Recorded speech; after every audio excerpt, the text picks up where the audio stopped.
आइए दोस्तों, हम सब सोमवती अमावस्या की कथा सुनते हैं। कथा सुनने के लिए हमें हाथ में फूल और अक्षत लेने हैं। धार्मिक मान्यताओं के अनुसार जिस दिन सोमवार की अमावस्या तिथि हो उसे सोमवती अमावस्या कहते हैं। उस दिन पितरों का तर्पण कर दान पुण्य और विशेष महत्व होता है। इस दिन पीपल के पेड़ की पूजा व 108 परिक्रमा करना चाहिए। इस दिन परिक्रमा में पैसा, फूल, मिठाई आदि चढ़ानी चाहिए। जो भी चीज़ें चढ़ाएं वो 108 की संख्या में होना चाहिए।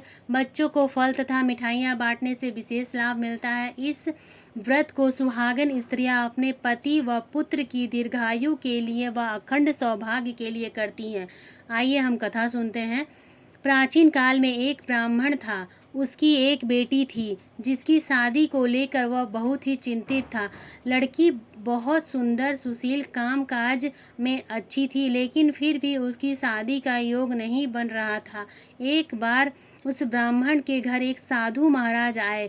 वे उस लड़की की सेवा से बहुत ही प्रसन्न हुए और उसे दीर्घायु का आशीर्वाद दिया। फिर भी उसके पिता ने उसे बताया कि उसकी शादी नहीं हो रही है। साधु ने लड़की का हाथ देखकर कहा कि इसकी कुंडली में शादी का योग नहीं है।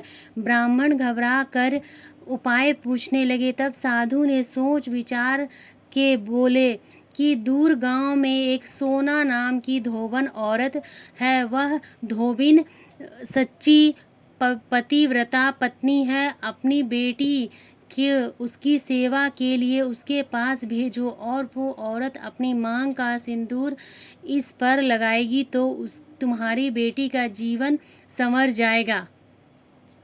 ब्राह्मण ने अगले ही सुबह उसे सोना धोबन के यहाँ भेज दिया। धोबिन अपने बेटा बहू के साथ रहती थी। ब्राह्मण की बेटी सुबह जल्दी जाकर घर के सारे काम कर आती थी। 2-3 दिन ऐसा चलता रहा। धोबिन को लगा कि उसकी बहू इतनी जल्दी काम करके फिर सो जाती है।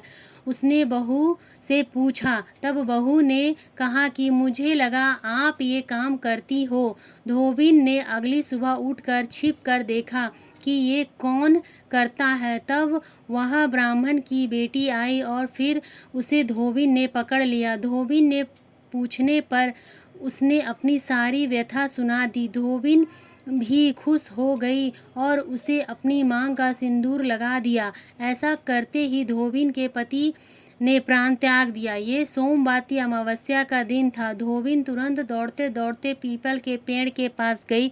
परिक्रमा करने के लिए उसके पास कोई सामान नहीं था तो उसने ईंट के टुकड़ों से पीपल की 108 बार परिक्रमा की। ऐसा करते ही धोबिन के पति में जान आ गई। इसके बाद से ही इस दिन का व्रत हर विवाहित के जीवन में विशेष महत्व है। वे अपने पति की लंबी आयु के लिए व्रत पूजा संपन्न करके यह कथा सुनती है।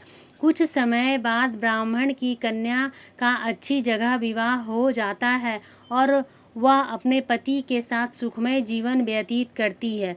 तो इस तरह से आपको सोवा धोबन की कथा सोमवती अमावस्या के दिन सुख सौभाग्य में वृद्धि के लिए सुननी चाहिए।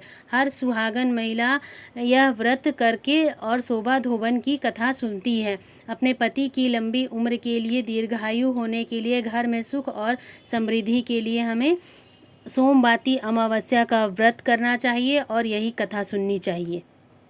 इसके साथ ही हमें हाथ में लिए हुए फूल और अक्षत को पीपल देवता को समर्पित करना है और उसके साथ ही अपने पूजा में रही कमियों के लिए क्षमा याचना करेंगे और 108 परिक्रमा करने के बाद हम घर वापस आकर चाय पानी वगैरह हम पी सकते हैं। तो इस तरह से आपका कथा समाप्त होती है।